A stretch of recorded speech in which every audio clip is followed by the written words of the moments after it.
ডাইনি প্রভাব দিয়ে মার লাইছে না মারছে না মানে আহত অবস্থায়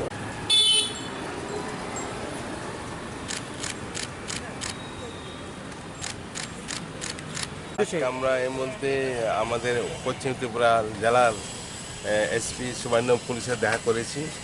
উনি আমাদেরকে পজিটিভ কথা দিয়েছেন, ভালো কথা দিয়েছেন, ভালো সাজেশন দিয়েছেন এবং এভাবে কোনো সন্দেহ নাই।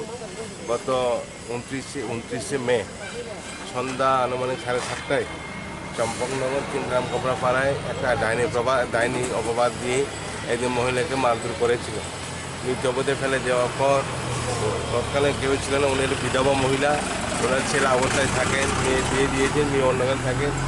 খবর পেয়ে ছেলেও মেয়ে তারা গিয়ে উদ্ধার করে নিয়ে এসলো, হসপিটালে ট্রিটমেন্ট করেছে, চম্পকনগরের পরে জিবিতে রেফার করেছে। জিবি থেকে চিকিৎসা করার পর রাত্রে একটা ছেড়ে দিয়েছে, যেহেতু করোনা এখন চলে, এই সময়কালে কোনো অ্যাডমিট রাখা হয় না। তো তাদেরকে আমরা চাইছি একটা আইনি সুস্থ ব্যবস্থা নেওয়া হোক, সুস্থ বিচার হোক। আমরা চাই আইন আছে, আমরা আইনে বিশ্বাসী, তার জন্য আমি ওনার কাছে এসেছি। যেহেতু ওই কেস হয়েছে, কেসের দ্বারাও দিয়ে দিয়েছে। প্রায় আমরা 31/5/2020 আমরা পেয়েছি, 31 মেতে পেয়েছি কেসের রেজিস্ট্রেশন নাম্বার। কেস হওয়ার পরও আসামি এখনও ঘোরাফেরা করছে, ফ্রিলিভাবে চলছে, এখনও কোনো দায়বদ্ধ নাই। এখানে এলাকার পুলিশ এবং আউটপোস্টের কোনো ভূমিকা দেখছি না। তার জন্য আমরা এসপি সাহেবের কাছে শরণাপন্ন হয়েছি, এটার প্রতিকারের জন্য কীভাবে আমরা সুষ্ঠু বিচার পাবো। এসপি সাহেব বলেছেন কিছুদিন অপেক্ষা করতে, আমরা যথেষ্ট চেষ্টা করব, পদক্ষেপ নেব। আপনার এলাকাবাসী?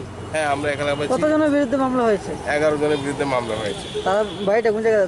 তার বাড়িটা চম্পকনগর 3 গ্রাম কপড়াপাড়া। কার কার বিরুদ্ধে মামলা হয়েছে নামটা? মামলা এখানে হয়েছে যেমন Shrimati Rabati Debbarma, wife of Arun, Shri Arun Debbarma, son of late Shambhu, Shri Krishna Debbarma, son of late Shambhu, Shri Sitaram Debbarma, son of late Sonaram, Shrimati Kajal Debbarma, wife of Sitaram, Shri Dhiraj Debbarma, son of Sitaram, Shrimati Barnali Debbarma, Barnali Debbarma, daughter of Sitaram, Shri Ajit Debbarma, son of Nishikanta Debbarma, Shrimati Rita Debbarma, wife of Ajit Debbarma, Shrimati Shambhalakshmi Debbarma, wife of Ramesh Debbarma, Shri Shambhu Debbarma, son of Bishwalakshmi Debbarma.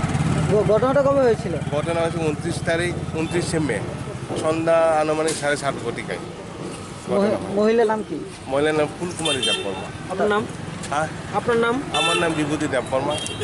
আমার বৌদি পড়ে কোন এলাকায় আপনি? চম্পকনগর। যে মহিলারা মারধর করেছে তার বাড়ি কোন জায়গাতে? তার বাড়ি পাশের বাড়ি।